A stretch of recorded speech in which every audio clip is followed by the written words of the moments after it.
문학 시작해야겠죠? 문학 174쪽입니다. 우리 어저께 수필에 대해서 했었잖아요. 그쵸? 수필은 선생님 특징이 중요하다 했고, 근데 선생님이 잠깐도 얘기했듯이 특히 편지나 기행문은 약간의 형식이 있다 그랬어요. 그죠? 그거에 대한 이제 설명이라고 생각하시면 되고요. 자, 먼저 편지, 기행문, 일기에 대해서 나오는데 얘네들은 다 수필 중에 경수필이라고 보시면 돼요. 그래서 자신의 이제 경험이나 가벼운 이야기에 대해서 썼다라고 생각하시면 되고요. 자, 먼저 편지 봐볼게. 편지는 정해진 사람에게 안부, 소식 등의 할 말을 적어보내는 글이죠. 그렇죠? 그래서 편지의 특징은 읽는 사람이 정해져 있습니다. 그래서 우리가 누구에게 이렇게 쓰잖아, 그치? 그래서 목적이 분명한 실용적인 글이다라고 보시면 되고요. 그리고 약간의 형식이 있다 그랬어. 그래서 그 형식이 첫머리, 사연, 끝맺음이에요. 그거에 대한 게 여러분 오른쪽에 나와 있네. 오른쪽에 보면은 첫머리, 받는 사람을 밝혀 첫인사와 글쓴이의 안부를 적는 거예요. 선생님이 이거를 서두라고 했고요. 서두. 그리고 전하고 싶은 말이 사연이죠. 편지를 쓰는 목적과 구체적인 내용을 적은 것이 사연이라고 보시면 되고, 끝맺음은 말 그대로 끝인사하고 편지를 쓴 날짜와 보내는 사람을 밝히는 부분인데 이 부분을 결미라고 해요. 그래서 서두, 사연, 결미 일정한 형식이 있다라고 보시면 되고요. 자, 읽는 사람과 상황에 맞는 예절을 갖추었어야 되고요. 기술의 발달은 우편뿐만 아니라 인터넷, 전자메일, 휴대전화의 문자메시지 등이 편지의 역할을 하기도 한다라고 보시면 될 것 같아요. 이게 전반적인 편지에 대한 내용이고, 두 번째 갈게요. 두 번째 기행문입니다. 자, 기행문이란 여행하는 동안 보고 듣고 느끼고 겪은 것을 적은 글을 기행문이라고 하죠. 기행문의 특징은 시간의 흐름이나 공간의 이동에 따라 적는 경우가 있고요. 주로 현재형 문장을 사용해서, 현재형 문장이라는 건 뭐뭐 한다로 끝나는 걸 현재형 문장이라고 해요.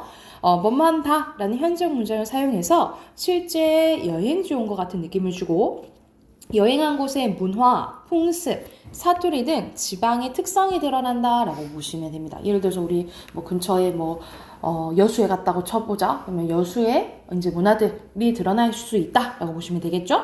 이것도 약간의 형식이 있다 그랬어. 그래서 여기서는 기행문의 3요소가 정리되어 있네요.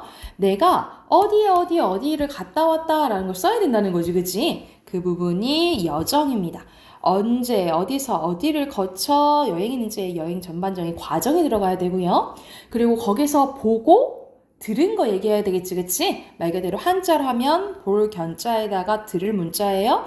여행하면서 보고 듣고 경험한 내용, 견문을 써야 되고, 거기서 느낀 생각과 말 그대로 느낀 점은 감상이 들어가야 됩니다. 그래서 여정, 견문, 감상의라는 형식이 조금 갖춰져야 된다라고 보시면 될 것 같아요.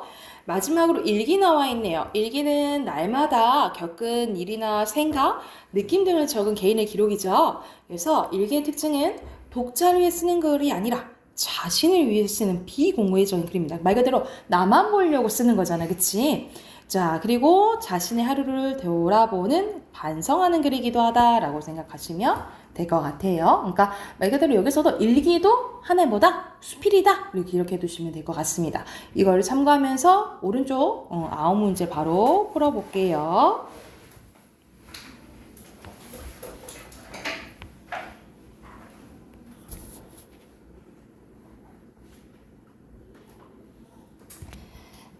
같이 한번 봐봅시다. 여기서는 이순신의 난중일기 나오잖아요. 말 그대로 일기 맞겠죠? 오고요. 구체적인 날짜, 을미년의 7월 10일 나와 있죠. 5입니다. 자, 밑에는 제목만 봐도 알 수 있어요. 유배지에서 보낸 편지네? 그치? 편지글에다가 글쓴이는 남의 도움을 바라지 말라는, 그러니까 아들들한테 하는 말이거든요. 당부의 이야기를 하고 있다라고 보시면 되고, 오른쪽에는 김기림의 주울 온천행이네요. 여기서는 여행 중 어디에 다녀왔냐면 여기서는 오시맘 보이죠? 오시맘 쓰시면 되고, 이 중에 기억은 인생도 예술도 다 어디로 사라지고 오직 끝없는 망각이 내 마음을 하니 우주를 채우며 온다 라고 하면서 여기서는 자신의 생각 드러난 감상에 해당된다 라고 보시면 돼요.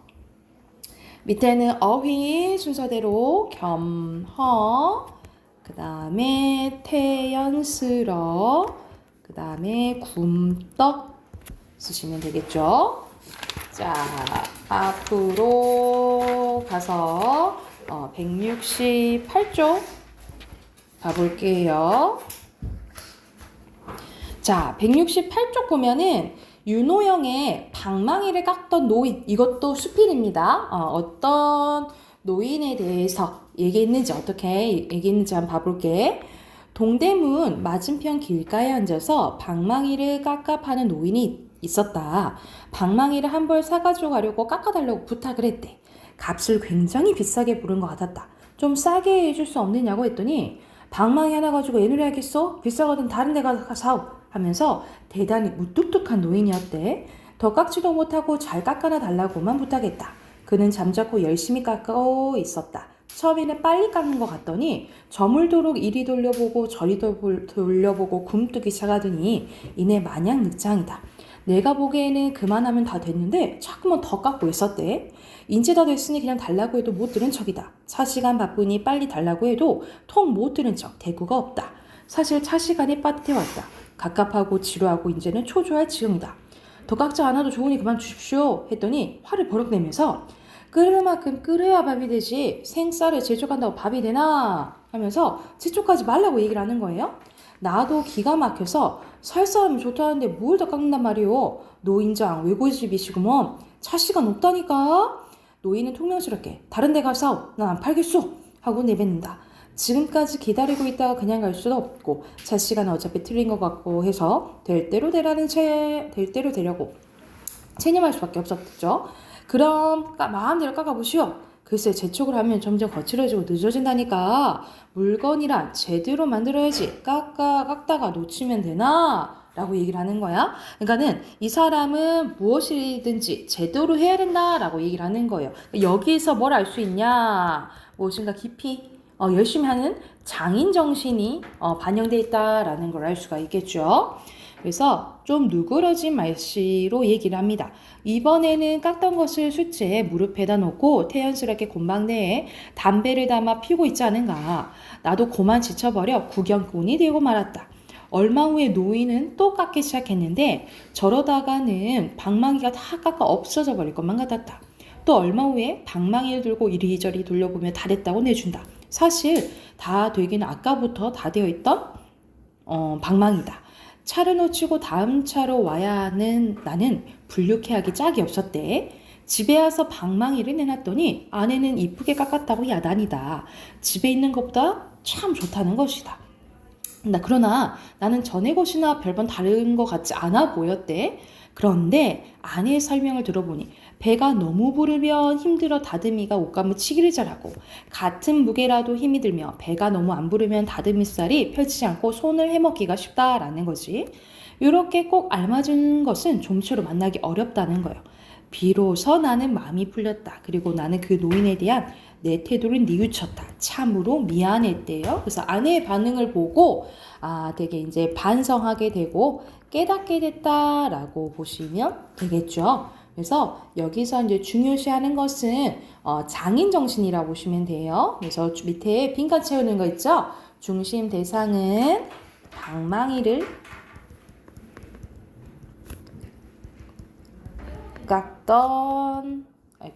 깎던 노인에 대해서 얘기했고 글쓴이의 생각 및 태도는 자신의 일에 최선을 다하는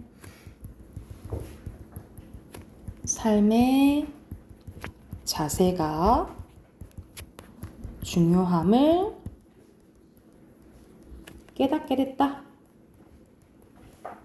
라고 보시면 되고요.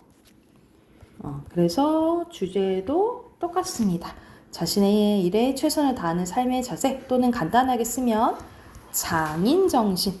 장인정신에 대한 예찬 이라고 보시면 돼요.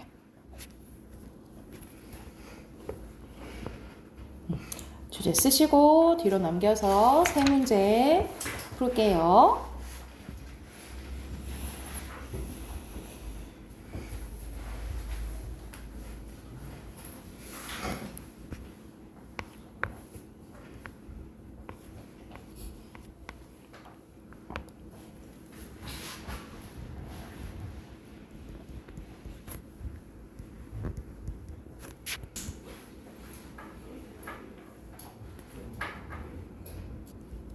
자, 빈칸 보면 방망이 노인이죠.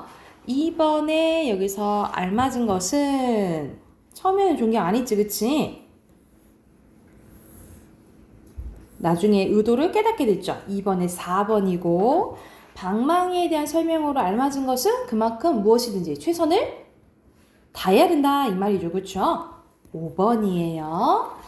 자, 뒤로 넘겨서 작품 하나 더 볼게요. 여기서는 이규보의 질항아리에게 배운다라는 건데 이거는 옛날 수필이에요. 그래서 고전 수필이라고 보시면 되고 자, 그러면 질항아리에게 뭘 배웠는지 한번 봐볼게요. 나에게 자그마한 항아리 하나가 있으니 쇠를 두들기거나 녹여서 만든 것이 아니오 흙을 빚어 불에 구워 만든 것이다. 목은 잘록하고 배는 불룩하며 주둥이는 나팔처럼 생겼으며 양쪽 손잡이가 달려있지 않고 아가리는 넓은 편이래. 그래서 대충 이제 상상이 되죠. 닦아서 윤을 내지 않아도 마치 오칠한 것처럼 까맣게 반짝거리니 어찌 금그릇만 보물이라 하겠는가. 이건 무슨 말인 거야? 금그릇만 보물이 아니라 이것도 보물이다 이렇게 얘기를 하는 거잖아. 그치? 여기서 일부러 의문문 형식으로 표현한 거예요. 일부러 의문문 형식으로 표현한 거 무슨 법? 서리법이야. 서리법 써놓으시고 일부러 의문문 형식으로 표현한 거예요. 비록 질그릇이라 할지라도 봐줄만 하다. 무게로 맞춤하여 한 손에 들게 알맞으며 값도 매우 싸서 구하기 쉬우니 깨질까봐 걱정할 일이 없대요. 이 항아리에 술을 부으면 채 한 마리 못 들어가는데 항아리는 술을 가득 채웠다가는 곧 비워버리고 텅 비면 또다시 술을 받아들인다.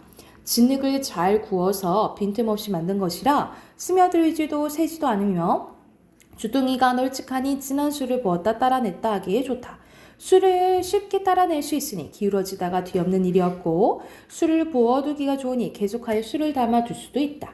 항아리가 한평생 동안 담은 술을 따져본다면 몇 섬이나 되는지 셀 수도 없으리라. 그러니 이렇게 봤을 때 항아리의 넓은 속은 마치 군자, 임금의 겸허한 마음과 같아서 항상 변함이 없고 간사스럽지 않은 것이다 라고 얘기를 하는 거예요. 그래서 여기서는 직유법도 나왔네. 그치? 슬프다. 저렇게 재물만 쫓아다니는 소인들은 자기들의 그릇이 작은 건 알지 못하고 좁디 좁은 도량으로 끝도 없이 욕심에 따라 치달린대. 그러니까는 저렇게 욕심만 부리는 사람들이 안타깝다라는 거야. 쌓아두기만 하고 남에게 흩어질 줄 모르며 아직도 부족하다고 만다. 작은 그릇은 금세 채워지고 또 그만큼 금방 뒤엎어지는 법이다 라고 해서 이 작은 그릇에 대해서 그러니까 우리가 마음이 막 종지그릇 같다 이런 소리 하잖아요. 그쵸? 그렇게 막 작아서 안 된다는 거지. 그래서 나는 이 항아리를 늘 곁에 두고 가득 차면 넘치게 된다는 것을 잊지 않으려 스스로 노력하겠다. 그러니까는 자기는 욕심 부려 안 부려? 욕심 안 부린다 이 말이야. 그렇게 내가 타고난 분수에 따라서 한평생을 보내면 몸도 온전하고 복도 제대로 받을 것이다 하면서 나는 어떤 삶을 살겠다? 분수에 맞는 삶을 살겠다라고 이야기한 수필이라고 보시면 될 것 같아요. 이것도 여기에 중심 대상 쓸게. 중심 대상은 질항아리겠죠? 질항아리고 글쓴이의 생각 및 태도는요. 항아리처럼 분수에 맞는 삶을 살겠다고 다짐한 부분이고요. 그래서 주제도 항아리에 대한 예찬 또는 분수에 맞는 삶에 대한 다짐이라고 보시면 됩니다. 항아리에 대한 예찬, 분수에 맞는 삶에 대한 다짐이라고 보시면 돼요. 오른쪽에 또 네 문제 풀어보시면 되겠죠.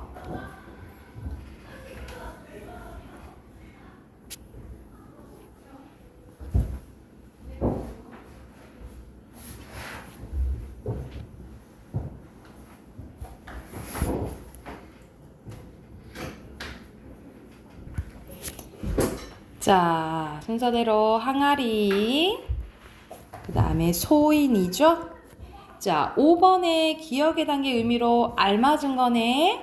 기억은 그만큼. 항아리도 보물처럼 느껴진다. 이 소리죠. 5번에 3번. 6번에 욕심 부린다, 안 부린다? 안 부린다. 2번이고요. 7번에는 항아리 속이 뭐 같다 그랬어요? 선생님 표시해줬지? 군자 같다라고 했죠. 그래서 7번에 군자 넣으시면 됩니다. 됐죠? 우리 그러면 비문학으로 넘어가 봅시다. 오늘 20대 할 차례예요. 130쪽입니다.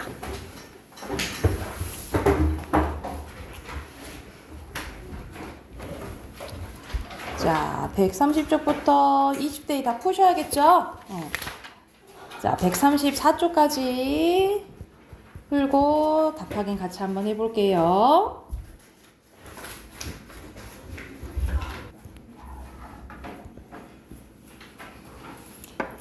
자, 같이 한번 봐볼까요? 여기서는 이제 경쟁에 대해서 처음에 나오죠. 자, 체육대회 100m 달리기를 생각해보자. 준비 땅 하는 소리 맞춰 모두 1등으로 결승선을 넘기 위해서 총알박차 막 열심히 뛰죠. 다른 친구들은 모두 제쳐야만 1등 할 수 있기 때문에 모두가 뭘 한다 이 말이에요? 경쟁을 한다 라고 나와 있죠. 인간만 경쟁하는 것일까? 러시아의 생태학자 게오르기 가우세는요, 경쟁적으로 먹이를 구하는 두 종을 연구를 했대요.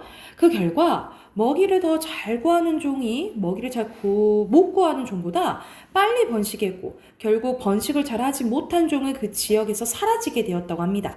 이 연구 결과에서 볼 수 있듯이 인간뿐만 아니라 살아있는 생명체들은 살아남기 위해 뭘 한다는 거예요? 경쟁을 한다라는 거예요. 그렇다면 모든 생명체들은 경쟁만 하고 살아가는 것일까? 썩은 생선에서 나쁜 냄새를 나게 하는 암모니아를 먹고 사는 박테리아 1과 2가 있는데요. 암모니아는 시간이 지나면서 점차 아질산으로 바뀌는데 박테리아 1은 암모니아를 먹고 박테리아 2는 암모니아 가운데 아질산만 먹는데 이 박테리아들은 각각 한 가지만을 먹을 뿐 서로의 것을 욕심내지 않는데요. 아하, 이걸 통해서 뭘 알 수 있는 거야? 서로 공존하면서 사는 것을 알 수가 있겠죠. 그렇죠? 그래서 여기서 핵심은 공존이에요. 생태학자들은 박테리아 1과 2처럼 살아가는 데 있어 같은 자원을 필요로 하는 서로 다른 종들이 자원을 나누어 공존하는 경우를 뭐라 한대? 생태지위 분할이라고 한대요. 우리는 흔히 경쟁을 하게 되면 공생하기 어렵다고 생각을 합니다. 그러나 위의 박테리아 사례에서 볼 수 있듯이 자연 속의 여러 생명체들은 서로 다른 생명체들과 공간과 자원을 공유하며 공생하고 있어요. 이는 우리의 삶에도 적용이 됩니다. 모두가 경쟁하는 과정에서 서로의 것을 욕심내지 않고 서로를 존중한다면 경쟁만 하는 각박한 세상에서 모두 조화롭게 뭐 할 수 있을 것이다? 공생할 수 있을 것이다 라는 내용이네요. 여기서 핵심은 공생입니다. 그래서 여기서는 마지막에 하고 싶은 말이 거의 나왔다라고 생각하시면 되거든요. 그래서 4문단이 중심 문단이고요.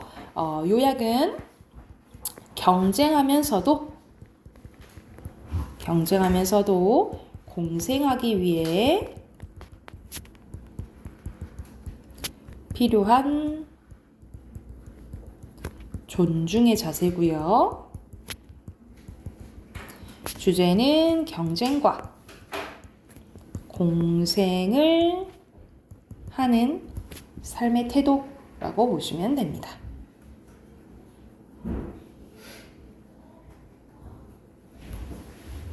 됐을까요? 이해됐나요?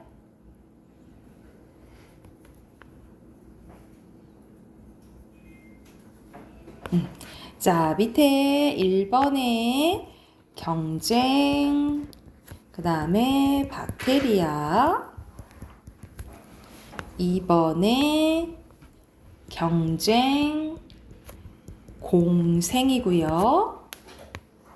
3번에 경쟁, 공존, 4번에 알맞지 않은 것은 몇 번이에요? 여기서는 우리가 경쟁을 하면서 살아가긴 하지만 그게 다 목표는 아니죠. 인간의 목표는 4번이고요. 5번에 여기서는 박테리아 1과 2의 연구 사례를 예로 들었잖아요. 그치? 1번입니다. 자, 뒤로 넘기면 유추에 대해서 나오거든요.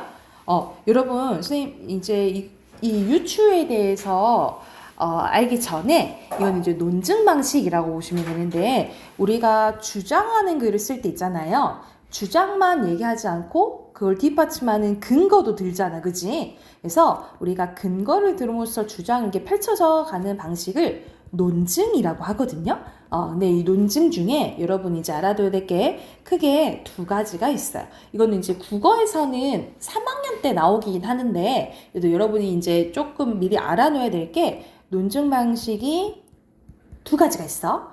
연역과 귀납이 있어요. 그래서 크게 연역이랑 귀납이라는 게 있는데, 자, 먼저 설명을 해줄게. 설명해주고 선생님 필기할 시간 줄게요. 자, 연역은 뭐라고 생각하시면 되냐면, 보편적이고 일반적인 원리로부터, 그러니까 엄청 큰 게 먼저 나오고 개별적인 것을 추론하는 것을 연역이라고 해요. 그래서 이거를 같은 말로 3단논법이라고도 하거든요. 3단논법. 자, 예를 들어서 대전제가 있어. 대전제에서 예를 들어볼게. 모든 사람은 죽어요. 이건 우리 알고 있는 거잖아. 그치? 모든 사람은 죽어. 근데 자, 개별적인 것을 얘기하는 거야. 예를 들어서 선생님은 사람이에요. 그쵸? 그러면 어떤 결론이 나오냐면 선생님은 결국 죽는다라는 결론이 나와. 이런 식으로 모든 큰 거, 모든 사람은 죽죠? 근데 선생님은 사람이야? 그럼 선생님은 결국 죽어요. 이런 식으로 보편적이고 일반적인 원리로부터 개별적인 걸 추론하는 걸 연역이라고 하고요. 귀납은 반대라고 생각하면 돼. 개별적이고 개별적인 것을 통해서 보편적이고 일반적인 것을 추론하는 것을 귀납이라고 해요. 자, 이것도 예를 들어볼게. 이건 좀 너무 예시를 드는 거야. 정우가 죽었어. 서준이가 죽었어. 미르가 죽었어. 그런데 정우랑 서준이랑 미르의 공통점 뭐야? 사람이야? 그럼 어떤 결론이 나오는 거야? 사람은 죽는구나, 이 결론이 나오는 거지. 그치? 이런 식으로 개별적인 것부터 일반적인 것을 추론하는 걸 귀납이라고 해요. 그래서 크게 논증 방식이 연역과 귀납이 있는데, 유추는 이 귀납 중에 하나라고 생각하시면 돼요. 여기서 이제 나오는 유추는 귀납 중에 하나인데, 유추는 뭐라 생각하시면 되냐면 A랑 B랑 비슷해. 그래서 A도 이러니까 B도 이럴 거야 라고 추론하는 걸 유추라고 보시면 됩니다. 이해됐죠? 그래서 이거는 여러분 알아둬야 되는 부분이니까 이거는 추가적으로 필기해 놓을게요. 지금 바로 필기해 놓고 선생님 본문 볼게요.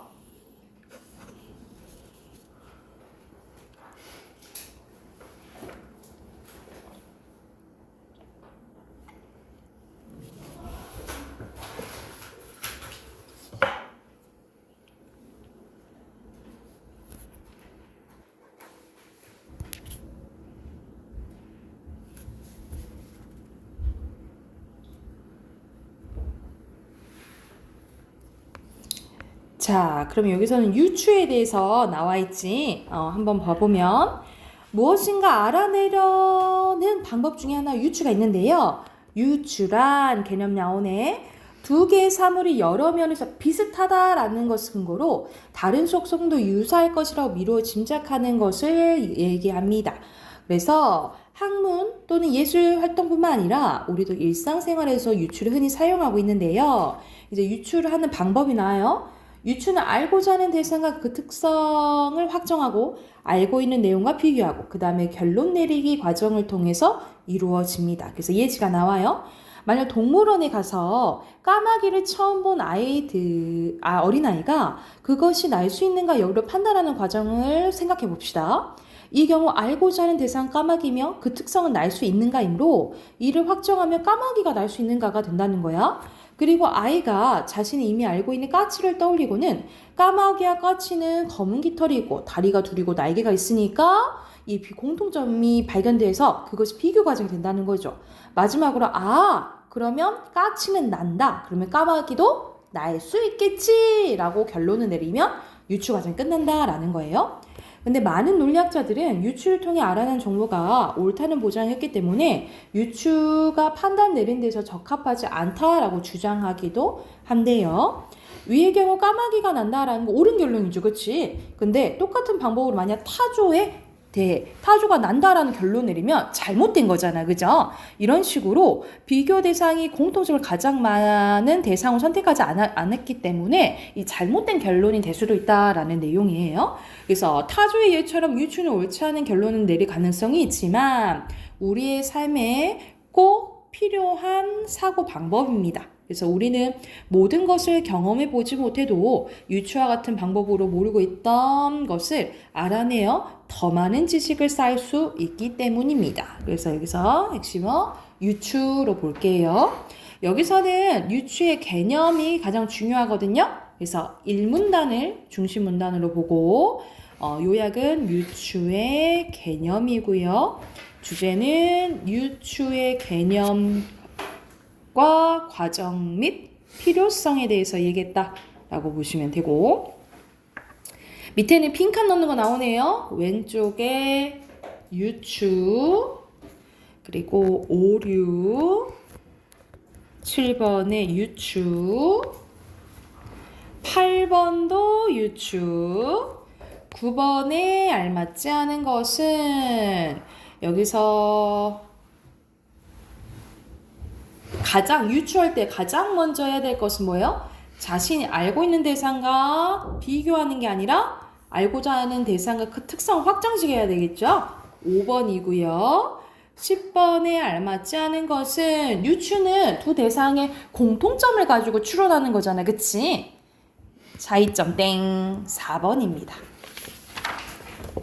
뒤로 넘겨서 어휘 1번에 번식 2번에 선정 3번에 보장 4번에 분할 5번에 여부 6번에 3번 7번에 3번 8번에 2번 9번에 3번 10번에 2번 11번에 확정 12번에 유사 13번의 결론, 14번의 각박, 15번의 제치고입니다.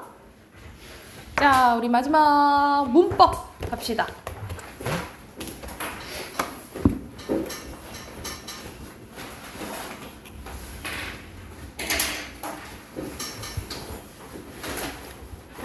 오늘 할 차례는 106쪽이에요. 106쪽. 자, 이번 달 여러분 월말평가 범위는 여기 부분이에요. 표준 발음법 할 거거든요. 우리가 이거는 2학년 때 이제 시험 범위로 나오는 부분인데 학교에서 이제 교과서에서 배울 건데 우리가 표준 발음, 우리가 쓸 때도 중요하지만 우리 한글 맞춤법도 잘 맞게 써야겠죠? 근데 표준 발음, 어떻게 올바르게 발음해야 되는지도 나온다라고 보시면 되는데 오른쪽에 보면 표준 발음의 원칙 나오네요. 자, 표준 발음법은 우리 표준어는 교양 있는 사람들이 들을 수 있는 현대 서울말을 표준어라고 하거든요. 이 표준어를 실제 발음에 따르되 뭘 고려해야 되냐면 전통성이랑 합리성을 고려해야 돼요. 여러분 전통성과 합리성 동그라미. 전통성은 예전부터 어떻게 발음해 왔는지 그걸 봐야 되는 거고, 합리성은 어떻게 발음을 해야지 올바르게 설명할 수 있는지, 설명한 게 마땅한지 이걸 봐야 된다라고 보시면 돼요.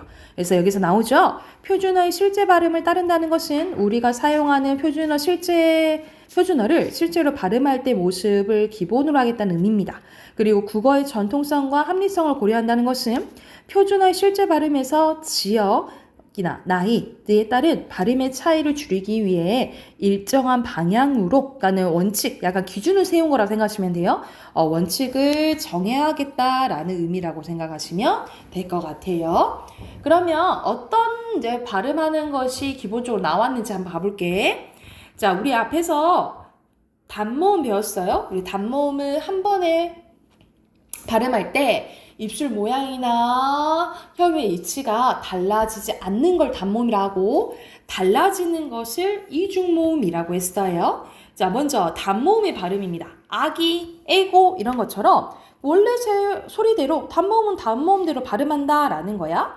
근데 이런 식으로 외가 이런 식으로 이중모음으로 발음 가능이라고 보시면 돼요. 여기 부분만 이중모음으로 발음할 수 있다라고 보시면 되고요. 자, 밑에 표가 중요해요. 밑에 표. 자, 야유, 원예처럼 원래 소리대로 이중모음으로 발음하는데, 자, 예외가 이제 생기기 시작해요. 우리가 가지어를 줄이면 가저가 되거든요. 근데 우리가 가저라고 안 하고 발음하기 너무 어려워, 이중모음. 그래서 처는 각각 처로, 그냥 처로 발음한다 라고 보시면 되고요. 용언의 활용형이라는 것은 여러분, 용언에는 우리 배웠잖아. 동사나 형용사, 우리 조건도 봐야 돼. 동사나 형용사가 바뀌었을 때 얘기하는 거야. 그래서 각각 그때 처는 각각 처로 발음한다 라고 보시면 되고요. 자, 이에 네는 원래 소리대로 발음하긴 하는데, 자, 예외가 있어. 이에 얘는 에로 발음하는 것도 허용을 한대요. 그래서 개도 되지만 개도 되고, 해도 되지만 해도 된다 이렇게 보시면 되고요. 이해됐을까요? 그래서 원칙적으로 이에레는 그냥 이에레로 발음해야 되겠지만, 이에레 이외에는 에로 발음하는 것을 허용해준다고요. 자, 그리고 여러분 여기 별표. 자, 이거는 뭐에 대한 설명이냐면, 자, 이중모음 의에 대한 설명이거든요. 선생님이 이건 한꺼번에 설명을 해줄게. 봐봐. 자, 여기서 여러분 이거 어떻게 읽어? 이것도 의이고 동그라미가 있는 것도 의예요. 그치? 그래서 선생님이 모음 앞에 있는 이응은 음가가 없는 거라고 했어. 자, 특히 만약 첫 번째 글자가 오잖아요. 첫 번째 글자로 의가 오면 이건 무조건 의로만 발음해야 돼요. 이해됐나요? 근데 만약 첫 번째 글자가 아니야, 이렇게 첫 번째 글자가 아니야, 그러면 원칙은 의로 발음해야 되지만 뭐도 가능? 이도 가능이라고 보시면 돼요. 주의도 되지만 주이도 된다 이 말이야. 이해됐을까요? 그리고 만약 이런 식으로 의 앞에 자음이 있어요. 이렇게 자음이 있으면 무조건 이로 발음이야. 그래서 이건 희망밖에 안 돼. 만약 자음을 갖고 있으면, 이런 식으로 자음을 갖고 있으면 무조건 이로 발음해야 된다라고 생각하시면 돼요. 이해됐을까요? 근데 한 가지 더. 자, 우리 의 했을 때 이때는 조사거든요. 조사거든요. 이 조사의 때는 원칙적으로 의로 발음해야 되지만 뭐도 가능하냐면 애도 가능하다라고 보시면 돼요. 애도 가능한 거예요. 그래서 그거가 정리된 게 왼쪽에 있는 거예요. 자, 다시 표 봐볼게. 봐봐. 문이 희망처럼 자음을 첫 소리로 가지고 있으면 표시 무조건 뭐로 발음? 이로 발음인가요, 여러분? 자음을 첫 소리로 가지고 있으면 무조건 이로 발음이고요. 자, 그리고 첫 음절 이외에는 그러니까 첫 글자가 아니면 뭐도 허용. 이건 허용인 거야. 이로 발음하는 거 허용이에요. 그래서 의도 되고 이도 되는 거고. 자, 조사 의 밑줄. 만약 조사라고 하면 에로 발음하는 것을 허용하는 거예요. 그래서 우리 의가 원칙이지만 에 가능. 의 원칙이지만 에 가능인 거예요. 이해됐죠? 그래서 가장 많이 나오는 예시가 뭐냐면 이건 추가적으로 필기할게. 가장 많이 나오는 단어가 뭐냐면 민주주의의 의의예요. 의가 막 연달아 나왔지, 그치? 이걸 발음할 수 있는 경우의 수를 한번 봐볼게. 자, 민주주의의 의인데 여기서 의는 첫 번째 글자가 아니죠, 그치? 그래서 원칙적으로 의로 발음해야 되지만 뭐도 가능? 이도 가능한 거야, 그죠? 근데 이때의 의는 조사예요. 자, 그래서 조사인지 아닌지도 여러분 봐야 돼. 이때의 원칙은 의죠. 근데 조사는 뭐도 가능하다 했어? 에도 가능하다 했어요. 이해됐나요? 근데 여기서 의할 때 의는 첫 번째 글자예요. 그래서 이걸 무조건 의로 발음해야 되고 이것도 의로 발음해야 되지만 첫 번째 글자가 아니니까 뭐도 가능? 이도 가능한 거야. 그래서 경우의 수가 몇 가지 나오냐면 8가지가 나온다라고 보시면 돼요. 발음할 수 있는 가능이. 이해됐을까요? 이거는 가장 많이 나오는 부분이에요. 이거는 추가적으로 필기할게요. 적으시고 바로 있는 문제 10번까지 1번부터 10번까지 있죠? 106쪽 문제 한번 바로 풀어볼게요.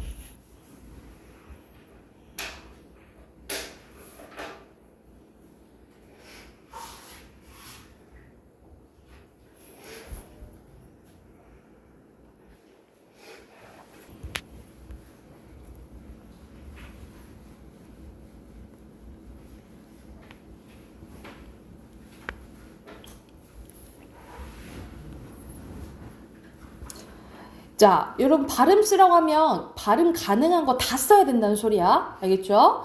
자, 1번 가보자. 외가의 외는 단모음이지만 이중모음 외로 가능하다 했죠? 오예요. 그리고 처의 처는 여가 있으므로 이중모음으로 발음해야 되는 거 아니죠? 어로 발음해야 된다 했지, 그치? X고 의사의 의는 첫 번째 글자니까 무조건 의로 발음해야 됩니다. X예요. 자, 얘기, 무례, 살쪄, 회의, 뛰다, 은혜예요. 됐나요? 자, 그리고 이거는 자, 여러분 발음할 때는 가르쳐줘야 돼요. 기본적으로 이로 적어야 되지만 뭐도 가능. 첫 번째 글자가 아니니까 이도 가능해요. 그래서 2가지 다 적어주셔야 돼요. 2가지 다 적어줘야 돼. 여기가 됐을까요? 우리 그러면 오른쪽으로 가볼게요. 오른쪽 가보면 여러분 받침의 발음에 대해서 나오거든요.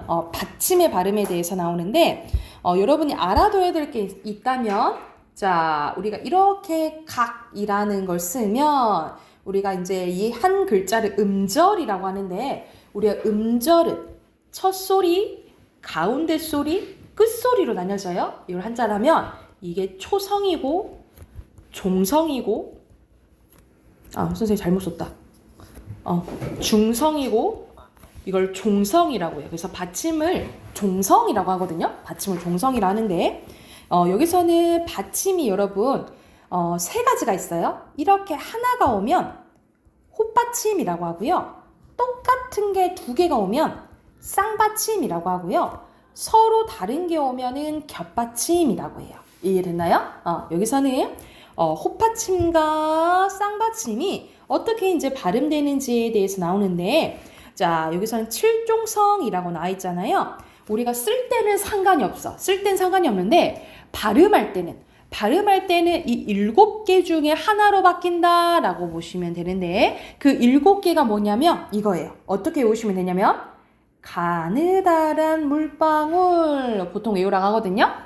자, 이거 7개 중에 하나로 바뀌는 거야. 그래서 어떻게 외우시면 되냐면 가느다란 물방울이라고 하고 이것 중에 하나로 바뀌는 현상이라고 해서 여러분 이걸 써놓을게요. 이걸 뭐라 하냐면 음절의 끝소리 규칙이라고 하고 음절의 끝소리 규칙이라고 하고요. 같은 말로는 7종성법이라고 보시면 됩니다. 음절의 끝소리 규칙이고 같은 말로 7종성법이라고 보시면 됩니다. 7종성법이라고 해. 그래서 각각 정리되어 있는 게 밑에 나와 있거든요. 여러분 봐볼까? 쌍기역 키읔은 기역으로 발음나요? 봐보자. 예시. 박, 부억 보이죠? 그쵸? 쌍기역과 키읔은 기역으로 발음나고 시옷, 쌍시옷, 지읒, 치읒, 디귿 지읒, 치읒, 티읒, 히읗은 디귿으로 발음나요. 디귿으로 발음나는 게 가장 많아요. 그래서 각각 솥, 옷, 입, 젖, 꽃, 히읗이에요. 여러분 히읗이야. 희행으로 읽는 사람 많은데 히읗이에요. 히읗. 그리고 피읍은 뭐로 발음나? 비읍으로 발음난다 라고 보시면 돼요. 그래서 앞 이런 식으로. 그래서 자 각각 자 쓸 때는 상관없지. 쓸 때는 상관이 없는데 읽을 때는 이 7개 중에 하나로 바뀌어서 소리가 나요. 그걸 뭐라 한다고? 음절의 끝소리 규칙이라고 하고 같은 말로 뭐라 한다고요? 7종성법이라고 한다라고 생각을 하시면 됩니다. 그래서 오른쪽에 여러분 여기 받침 발음의 특성 한번 봐볼게. 받침 발음의 특성 한번 보면은 국어의 받침 소리가 7개로 소리 나는 것은 어말은 받침이라는 소리야. 어말 위치에서 또는 자음으로 시작된 조사나 어미 앞에서이고요. 꽃이와 같이 꽃 받침 뒤에 치읓이 이와 같은 모음을 시작하는 말과 결합하면 받침 치읓이 뒤에 오는 모음 이와 관련돼서 꽃이와 같이 소리 난다 라는 소리입니다. 이게 뭔 말이냐면 여러분 봐봐. 이게 꽃 이렇게 하나 있어요. 꽃 하나 있으면 어떻게 발음해? 꽃 하고 디귿으로 발음이 나거든요. 이해됐나요? 그런데 만약 뒤에 모음으로 시작하는 의미가 없는 이 조사가 왔어? 이럴 때는 디귿으로 안 표현하고 연음된다라는 거. 옆으로 옮겨가. 꽃이 이렇게 발음된다라는 거야. 이게 무슨 소리냐면 연음된다. 소리가 뒤로 옮겨져 간다. 이렇게 기억해 두시면 될 것 같아요. 이때는 의미가 없는 형식 형태소 해야 돼요. 이 조건은 의미가 없는 무슨 형태소 해야 된다. 형식 형태소가 왔을 때만 연음된다라고 생각하시면 돼요. 자, 만약 의미가 있는 게 오게 되면 어떻게 되는 줄 알아? 이게 친구들이 서술형 문제 나왔을 때 가장 어려워하는 부분이거든요. 만약 꽃 뒤에 위가 있어. 여러분 위라는 거는 의미가 있어 없어? 의미가 있지. 위 아래 했을 때 위는 의미가 있지. 그치? 이럴 때는 어떻게 되냐면 그냥 연음이 안 돼. 얘가 음절의 끝소리 규칙이 적용이 돼요. 그래서 얘가 어떻게 변해야 돼? 꽃 이렇게 바뀌어야 돼. 꽃으로 바뀌고 그 다음으로 연음돼요. 그래서 어떻게 발음된다? 꽃이 이게 이렇게 발음되는 게 아니라 꽃이 이렇게 발음된다라고 생각하시면 돼요. 그래서 여기서는 이거는 의미가 있잖아요. 이때는 음절의 끝소리 규칙이 적용되고 연음이 되고 만약 이렇게 의미가 없는 게 온다. 그러면 그냥 연음된다라고 생각하시면 돼요. 이해됐을까요? 그래서 이게 서술형으로 많이 나오거든요. 예를 들어서 이런 단어를 이렇게 갖다 줘. 예를 들어서 이거는 어떻게 발음나니? 하면서 발음을 쓰고 왜 그렇게 발음나는지 이유를 써야 돼. 만약 이게 문제에 나왔다 쳐보자. 그럼 어떻게 쓰면 되냐면 자, 아래는 의미가 있는 무슨 형태소냐면 우리가 의미가 있으면 실질 형태소라고 하거든요. 이게 실질 형태소라고 하는데 아래는 실질 형태소이니까 그냥 연음이 안 되고 음절의 끝소리 규칙이 적용이 되고 그 다음 연음되기 때문에 어떻게 발음 난다? 꼬다래라고 발음이 난다. 이렇게 설명하면 되는 거예요. 그래서 여기서는 뒤에 의미가 있는 실질 형태에서 왔기 때문에 음절의 끝소리 기칙이 적용이 되고 그 다음 연음된다. 이렇게 설명을 하시면 됩니다. 그래서 이게 오늘 배운 음절의 끝소리 규칙이라고 보시면 돼요. 그러면 이거 또 참고하면서 밑에 12번까지 풀어볼까요? 107조까지 풀어볼게요.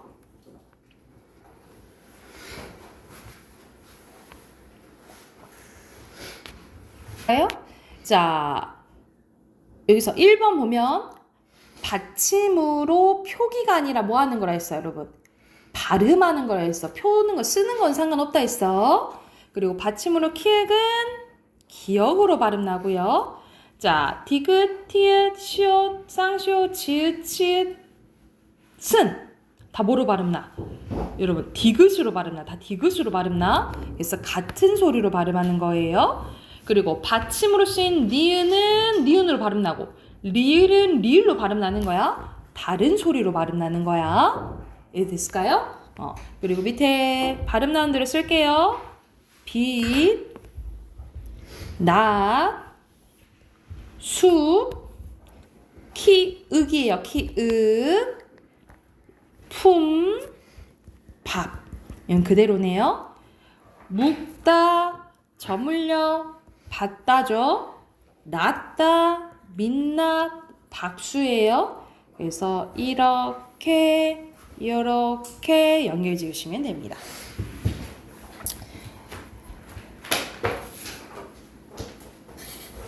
끝났어? 자, 오늘은 여기까지만 할게요.